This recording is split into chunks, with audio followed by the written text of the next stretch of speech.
Kan titian sirat itu di atas wail, di atas jurang neraka. Jadi pemandangan kita sambil lihat, sambil naik ke jembatan, pemandangan kita adalah pemandangan neraka. Semua orang melihat neraka. Yang ahli surga pun melihat neraka. Agar ahli surga pun tahu bahawa yang di dalam Al-Quran ketika digambarkan dahsyatnya neraka ternyata itu ada. Ternyata Allah tidak berdusta. Bayangkan perasaan kita berada di atas titian yang disuruh jalan, di bawahnya api membara. Sa'id Al-Khudri radhiyallahu anhu, Rasulullah sallallahu alaihi wasallam itu menyebutkan, amma ahlun nar allazina hum ahluha fa innahum la yamutuna fiha wa la yahyaun. Kata Nabi, orang-orang yang sudah dimasukkan ke dalam neraka, kalau mereka memang menjadi penduduk neraka yang abadi, maka hidup mereka di sana. Assalamualaikum warahmatullahi wabarakatuh. Banyak sekali pertanyaan jamaah, Ustadz kasih kami channel untuk kajian anak-anak muda. Di antara anak muda berasal dari Aceh, luar biasa, channelnya Maulizul Akbar Nak. Tonton, subscribe, like, share, komen. Assalamualaikum warahmatullahi wabarakatuh.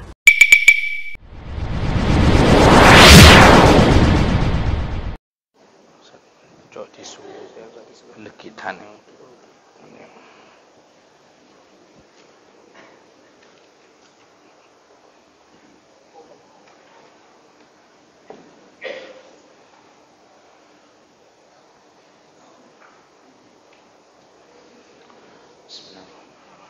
Assalamualaikum warahmatullahi wabarakatuh.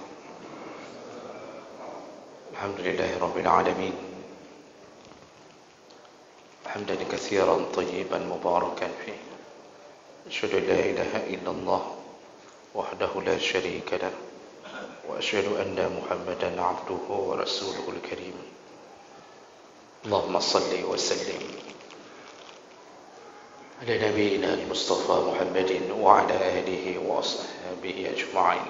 أما بعد، رب اشرح لي صدري ويسر لي أمري wahlul 'uqdatam min lisani yafqahu qawli. Segala puji bagi Allah, kemudian salawat dan salam pada Rasulullah, pada keluarga dan seluruh sahabat-sahabatnya. Jemaah Maghrib dan Isya, bapak-bapak dan ibu-ibu yang Allah muliakan insyaallah. Kita masih membahas tentang fadilah atau keutamaan menjadi umat Muhammad sallallahu alaihi wasallam. Dan di pertemuan kita yang lalu, di antara fadilah menjadi umat Muhammad, dia akan banyak mendapatkan pertolongan dari Nabi Muhammad dengan izin Allah melalui cara syafaat. Dan kita sudah bahas beberapa syafaat dari Nabi kepada umatnya. Yang pertama syafaatul uzma, yaitu syafaat dari Nabi untuk menyelesaikan huru-hara, kebimbangan, ketidakpastian bagi seluruh umat yang berada di padang mahsyar. Jadi dengan syafaatul uzma, Nabi bermohon untuk segera dimulainya pengadilan hisab. Jadi Nabi Muhammad yang bermohon, bersujud, bersungkur di hadapan Allah untuk segera dimulainya penghisaban. Jadi ini kegembiraan bagi mereka yang menanti-nantikan surga di tengah-tengah kebimbangan padang mahsyar. Kita juga sudah bahas syafaat berikutnya, yaitu Nabi Muhammad memohon agar dibukakan pintu surga bagi mereka yang akan dimasukkan surga. Lalu kemudian syafaat berikutnya, Nabi juga memberi syafaat pertama kepada umatnya yang masuk surga tanpa hisab. Jadi Allah izinkan Nabi Muhammad memberi syafaat untuk memasukkan surga kepada umatnya yang tidak dihisab. Dan yang terakhir kita bahas, Nabi Muhammad juga bisa memberi syafaat kepada penghuni surga dari umatnya untuk menambah derajat mereka di surga, sehingga mereka bisa mendapatkan surga yang lebih tinggi daripada harapan mereka. Itu yang sudah kita bahas. Kita lanjutkan, Bapak Ibu yang Allah muliakan. Belum selesai pertolongan Nabi kita dengan izin Allah untuk kita sebagai umatnya. Apalagi berikutnya, dengan menjadi umat Muhammad, Allah Subhanahu wa taala mengizinkan bagi Nabi untuk memberi syafaat kepada para pelaku dosa besar yang selayaknya masuk neraka, tapi kemudian Allah selamatkan melalui syafaat Nabi sallallahu alaihi wasallam. Dan itu terjadi di titian sirat. Terjadi di titian sirat. Jadi penghujung daripada mahsyar setelah dihisab adalah yudrabu baina yadayhi as-sirat. Lalu dibentangkan oleh Allah sebuah jembatan di antara jurang neraka dengan surga.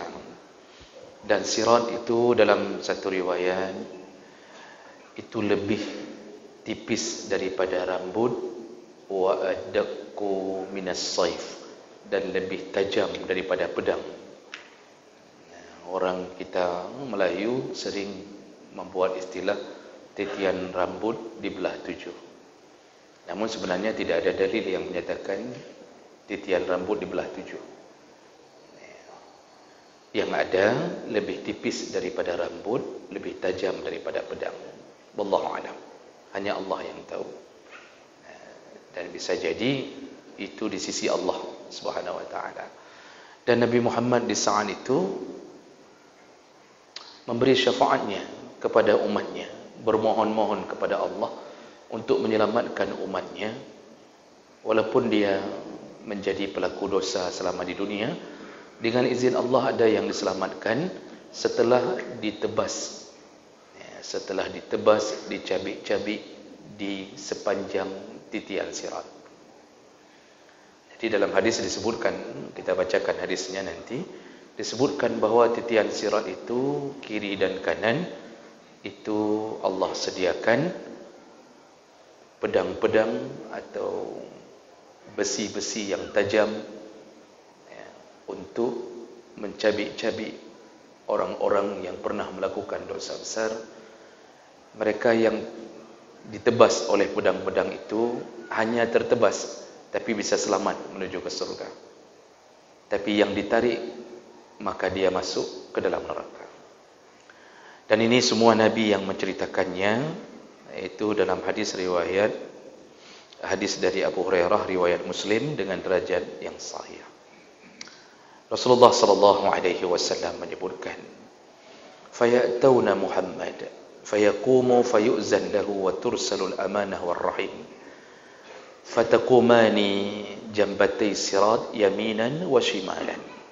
Jadi Nabi menceritakan keadaan di titian sirat pada waktu itu, yaitu ketika umat Muhammad mendatangi Nabi sallallahu alaihi wasallam, lalu kemudian mereka berdiri, lalu beliau berdiri dan diberi izin oleh Allah untuk memberi syafaat.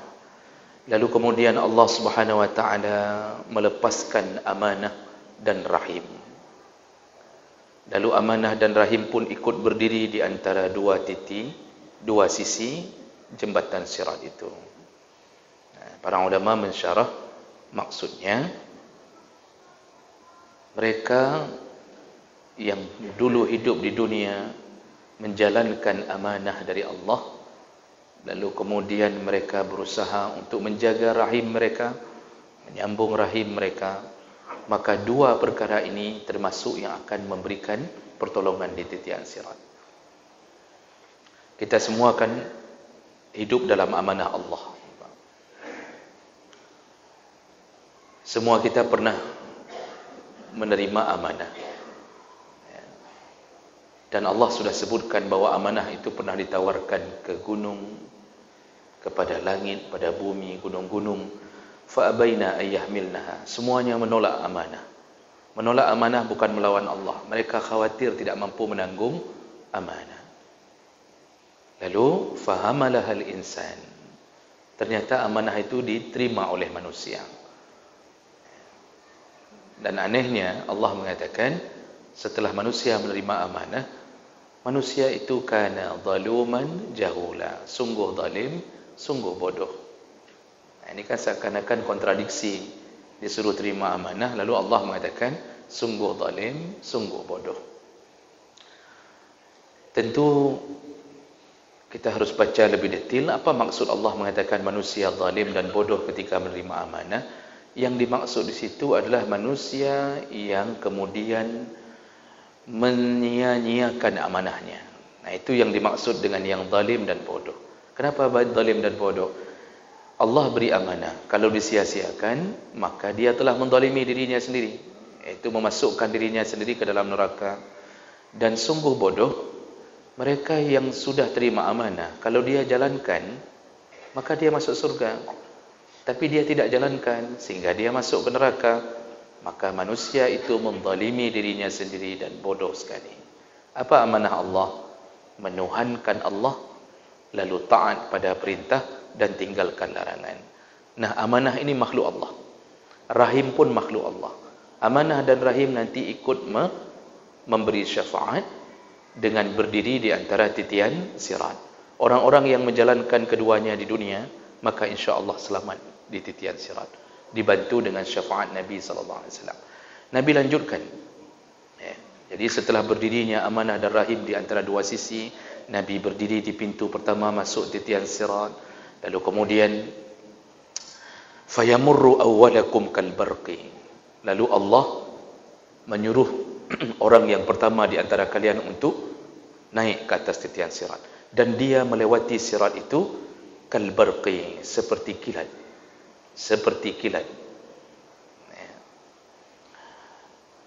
Lalu Abu Hurairah berkata, qultu bi abi anta wa ummi, demi ayahku dan ibuku ya Rasulullah, ayu syai'in kamarril barqi, bagaimana orang bisa melewati titian seperti kilat? Itu kayak mana itu maksudnya, kata Abu Hurairah.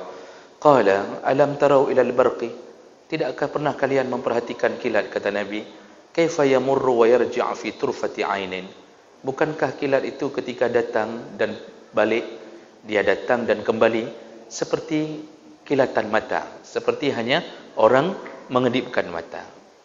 Jadi ini tipe pertama orang yang melewati titian sirat, yaitu melewatinya seperti kilat, langsung sampai ke pintu surga hanya dengan satu kedipan mata. Dan tentunya mereka adalah orang-orang yang paling banyak amalnya dan sedikit dosanya. Ini tipe-tipe level-levelnya para sahabat, terutama Abu Bakar dan kawan-kawan. Ini akan melewati titian dengan cara seperti kilat. Kemudian level yang kedua, kamarrir rih, itu orang-orang yang diizinkan oleh Allah terbang seperti angin. Jadi terbang seperti angin di atas titian sirat, dia selamat.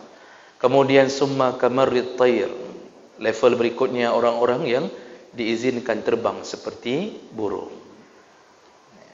Ini juga selamat. Lalu kemudian wasyaddir rijal tajri bihim a'maluhum wa nabiyyukum qa'imun 'ala sirat. Lalu nanti level berikutnya ada orang-orang yang diizinkan Allah meniti titian sirat seperti laki-laki yang berlari atau bergegas. Jadi orang laki itu kalau sudah lari kan kencang, Pak, maka disebutkan laki-laki yang berlari. Nah, ini insya-Allah juga akan selamat. Nah, ini model kita lah, Pak, insya-Allah yang ahli jamaah. Ya, mudah-mudahan kita bisa dapat tipe ini saja sudah alhamdulillah. Enggak perlu jadi burung, ya, kita bisa meniti titian sirat dengan cepat, alhamdulillah. Ya. Dan Nabi kemudian mengatakan tajri bihim a'maluhum, itu yang membuat mereka bisa berlari kencang itu adalah amalan mereka. Amalan mereka. Wa nabiyyukum qa'imun 'ala sirat. Nabi pada waktu itu berdiri di titian sirat, yaqul, beliau berdoa kepada Allah, Rabbi sallim sallim, ya Allah selamatkanlah, ya Allah selamatkanlah. Setiap kali satu umatnya menaiki sirat, beliau mengucapkan selamatkanlah, selamatkanlah. Lalu kemudian Nabi mengatakan hatta tu'ajizu a'malul ibad. Setelah level-level ini, jadi kan diaturnya apa? Per kelompok-kelompok. Yang kelompok seperti kilat selesai, habis semuanya. Kelompok seperti angin selesai. Lalu kelompok yang terbang seperti burung selesai. Yang berlari kencang seperti laki-laki selesai. Tinggallah setelah itu kelompok yang lemah amalnya. Amalnya lemah hatta yaji ar-rajul wa la yastati' asyar illa zahfan. Sehingga yang tertinggal adalah orang-orang yang tidak bisa berjalan menuju titian sirat kecuali dengan merangkak. Kecuali dengan merangkak. Jadi dia merangkak-rangkak ini. Ini level-level siapa ni, Pak? Level-level jamaah juga ada. Berzina juga yang salat enggak pernah tinggal. Pinjam uang di bank juga enggak pernah tinggal. Mudah-mudahan lagi nyoh. Dumpu nah pokoknya. Jadi ini merangkak di atas titian itu. Lalu kemudian Rasulullah menjelaskan qal wa fi hafatay sirat kalalib mu'allaqah ma'murah ya'khuzu mimma umirat bihi famahdusun najin wa maqdusun finnar. Nabi kemudian menceritakan tentang keadaan sirat itu.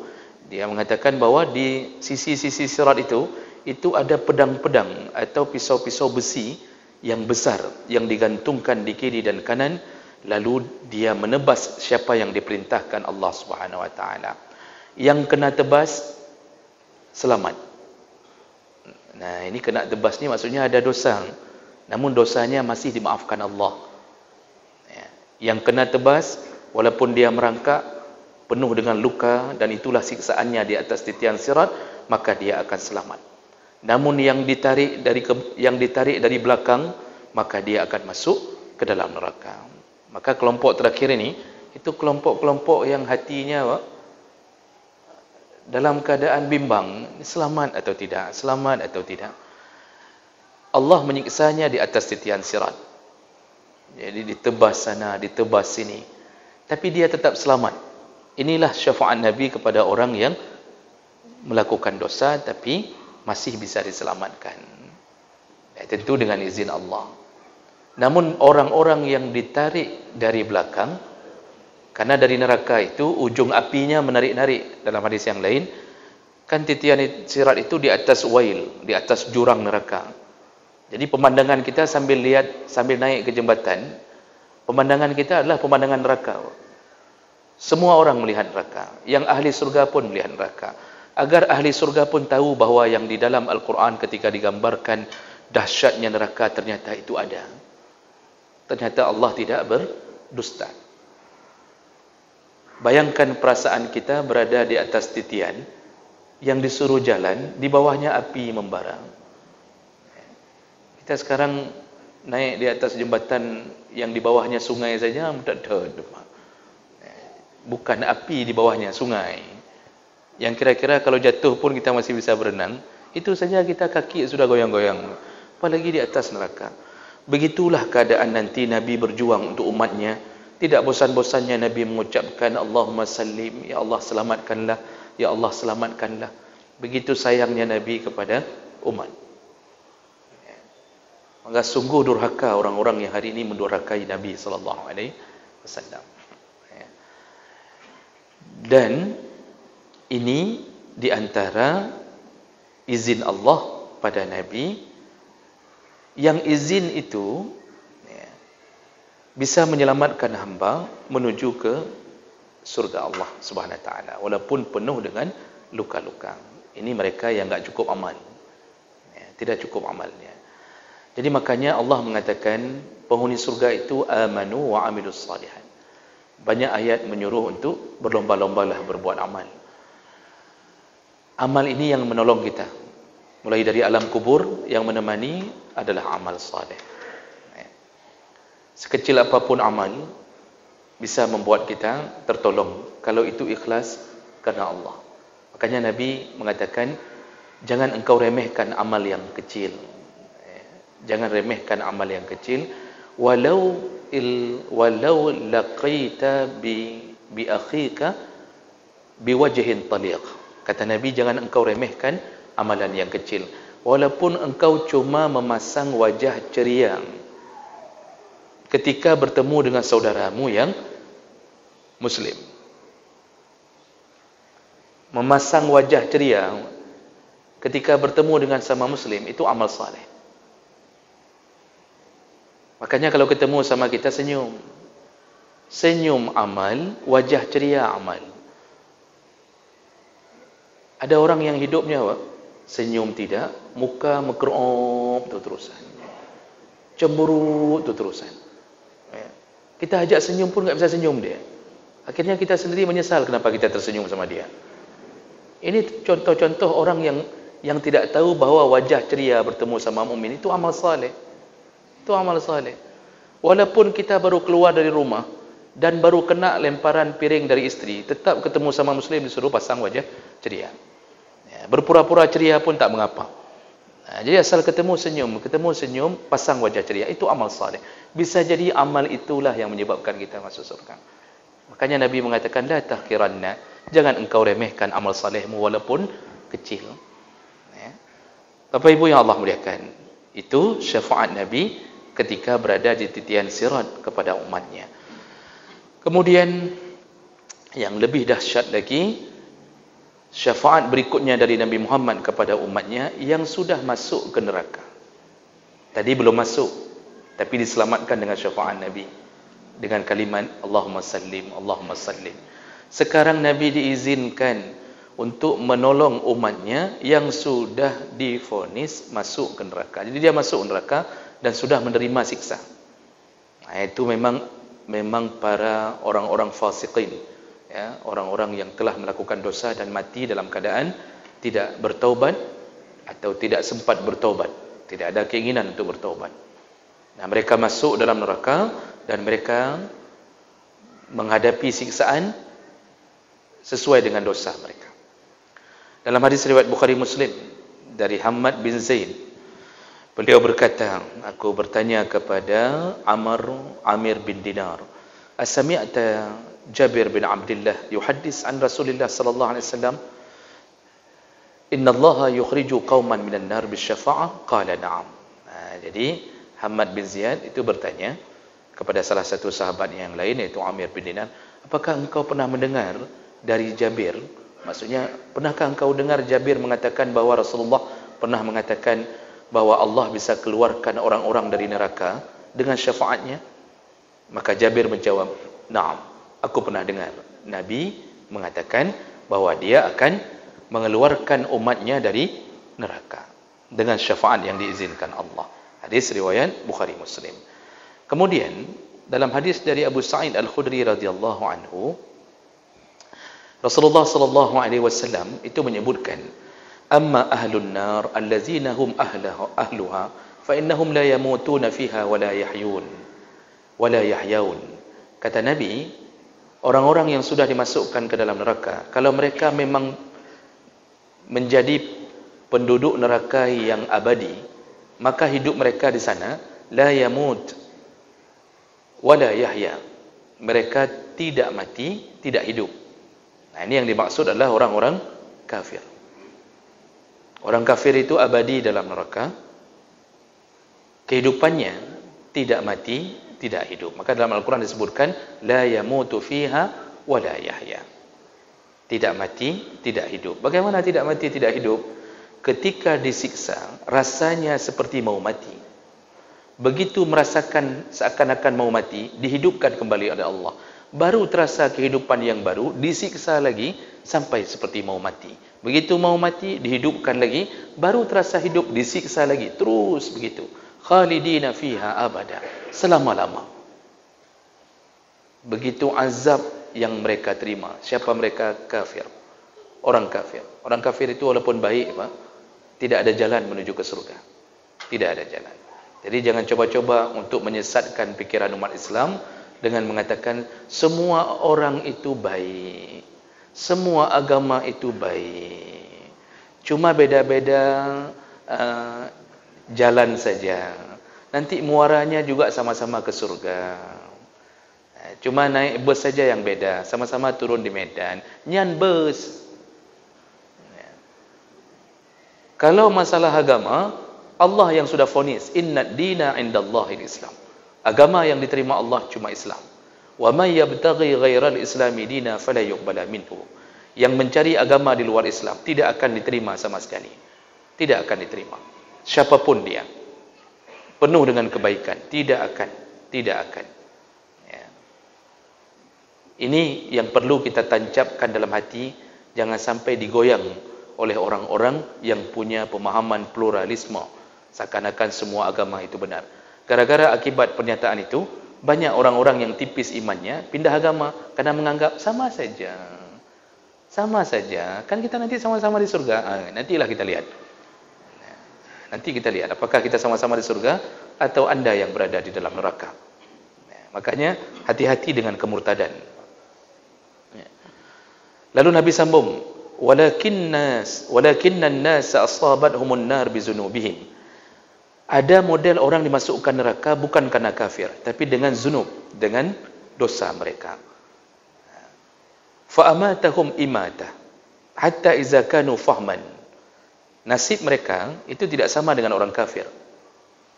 Kalau orang kafir tidak mati, tidak hidup, tidak mati, tidak hidup, terus dalam siksaan, enggak berhenti-berhenti sepanjang masa, tidak ada istirahatnya, tidak ada jeda, tidak ada jeda. Orang yang masuk neraka dengan dosa tapi mukmin, tapi dia pelaku dosa besar, artinya muslim tapi fasik. Maka kata Nabi, setelah disiksa Allah sehebat-hebatnya siksa, lalu kemudian Allah matikan mereka. Dimatikan. Dan matikan itu mereka terpendam di neraka. Wa kanu iza kanu fahman. Mereka menjadi arang. Jadi semua pelaku dosa besar itu menjadi arang di tengah-tengah neraka. Tapi tidak lagi merasakan siksa. Begitu sudah cukup siksa yang sesuai dengan dosa mereka. Itu kalau muslim yang masuk neraka. Ini jangan gembira dengan berita ini. Nanti ada pula yang gembira, alhamdulillah, untung je karang tu.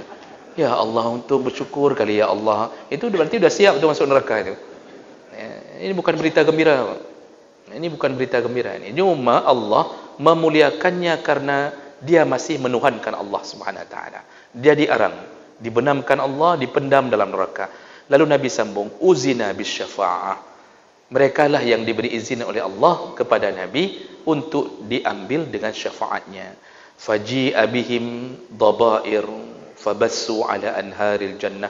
Nanti mereka akan dipisahkan berkelompok-kelompok, lalu mereka akan dibawa ke anharil jannah, ke surga, ke sungai-sungai yang ada di surga.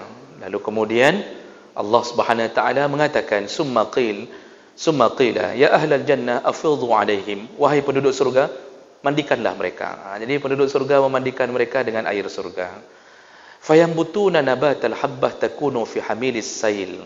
Maka setelah dimandikan, mereka itu menjadi seperti benih-benih yang tumbuh di samping-samping sungai atau di samping-samping pantai. Jadi seperti benih-benih anak-anak kacang atau tumbuhan apa-apa, begitu disiram tumbuh begitu. Begitulah keadaan mereka nanti. Lalu kemudian faqala rajulun minal qaum. Lalu berkatalah seseorang dari sahabat Nabi sallallahu alaihi wasallam, ka'anna Rasulullah sallallahu alaihi wasallam qad kana bil badiyah. Di saat itu Nabi seperti berada di tengah-tengah padang pasir untuk menggembala. Maksudnya Nabi sibuk menolong umatnya yang masuk neraka, yang dimandikan, diambil, dimandikan, diambil. Nabi seperti orang sedang mengembala kambing. Ya, disibukkan tolong ini, tolong itu.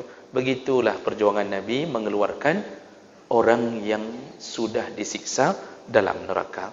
Nah, ini dalil-dalil ini tadi hadis riwayat Muslim dan Ibnu Majah dengan derajat yang sahih. Lalu kemudian dari Anas bin Malik radhiyallahu anhu. Ya.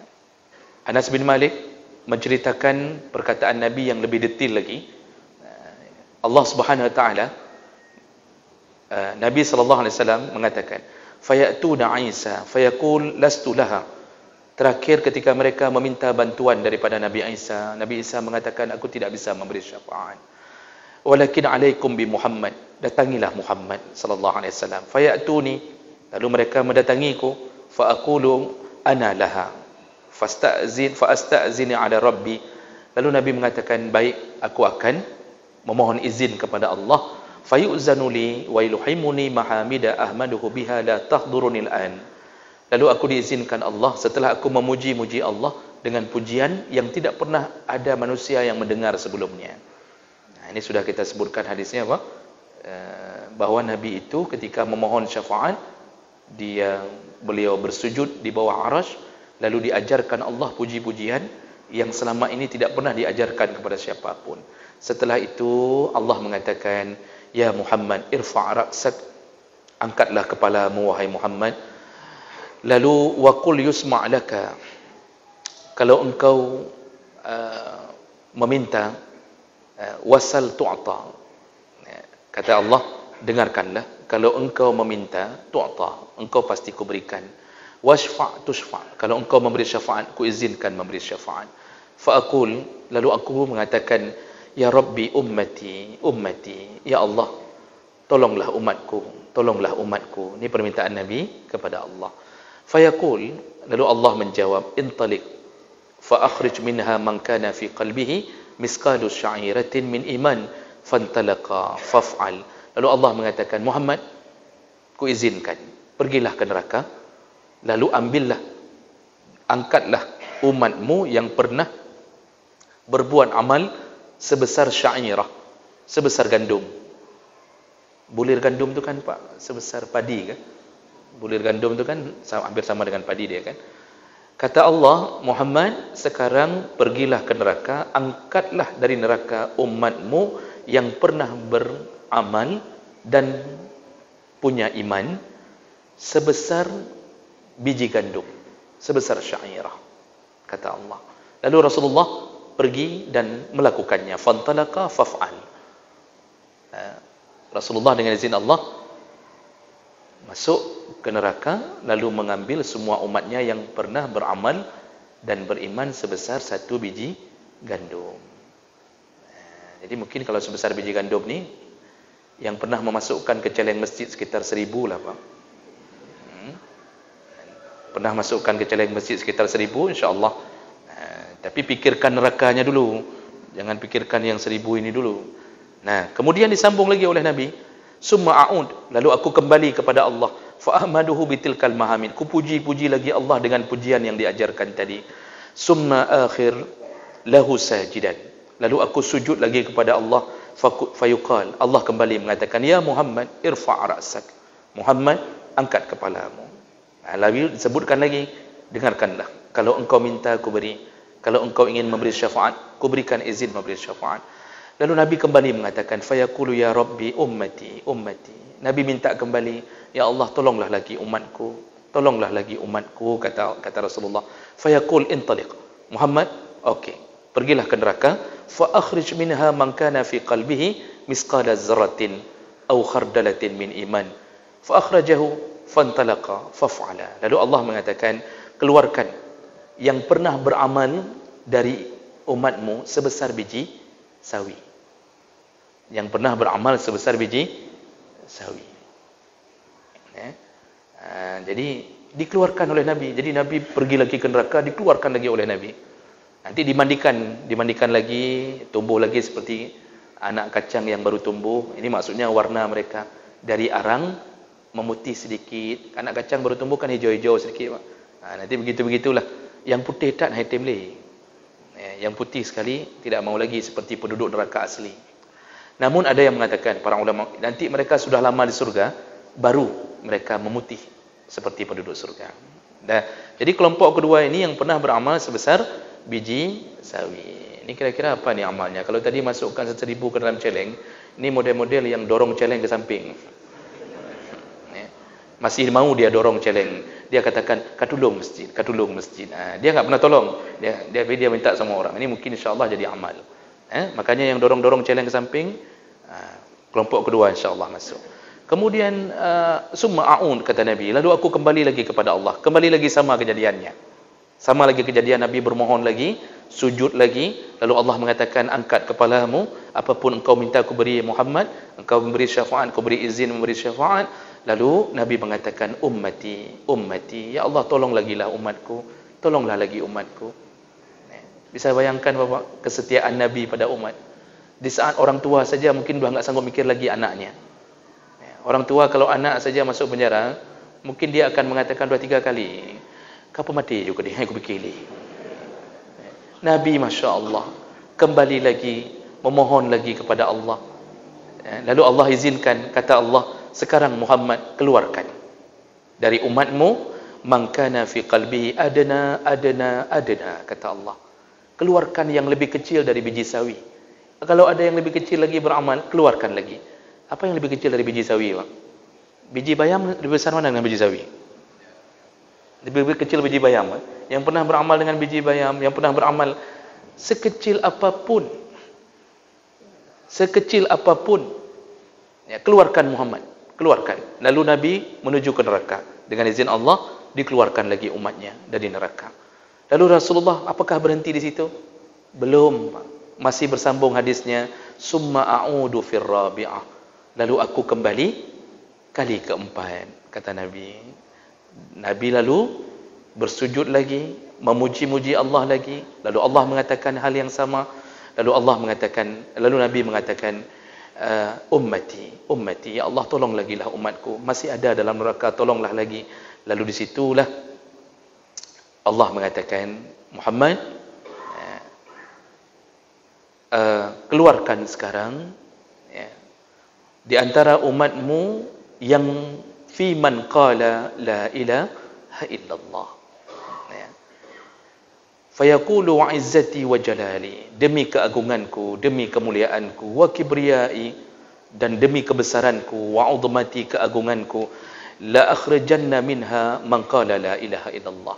Silahkan keluarkan semua umatmu. Kali ini semua umatmu yang di dalam hatinya ada kalimah la ilaha illallah. Disitulah baru selesai Nabi mengeluarkan semua umatnya dari neraka. Kalau begitu, semua umat Muhammad insya-Allah surga. Semua umat Muhammad insya-Allah surga. Namun prosesnya,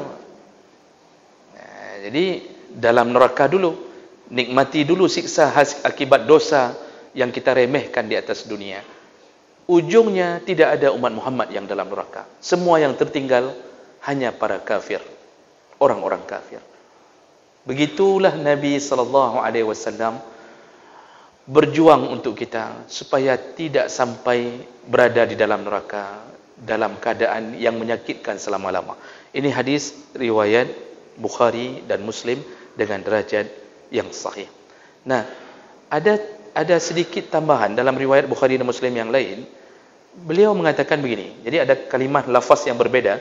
Summa a'udu fir rabi'ah. Ketika aku kembali keempat kalinya, kata Nabi, lalu aku diizinkan mengambil semua. Fa aqulu ma baqiya fin nar illa man habasahu al-Quran wa wajaba alaihi al-khulud. Semua aku selamatkan, kata Rasulullah, kecuali yang ditahan oleh Al-Quran. Sekarang yang ditahan oleh Al-Quran siapa, Pak? Pertama kafir. Kan Al-Quran mengatakan kafir wajib neraka semuanya, khalidina fiha abada, selama-lama.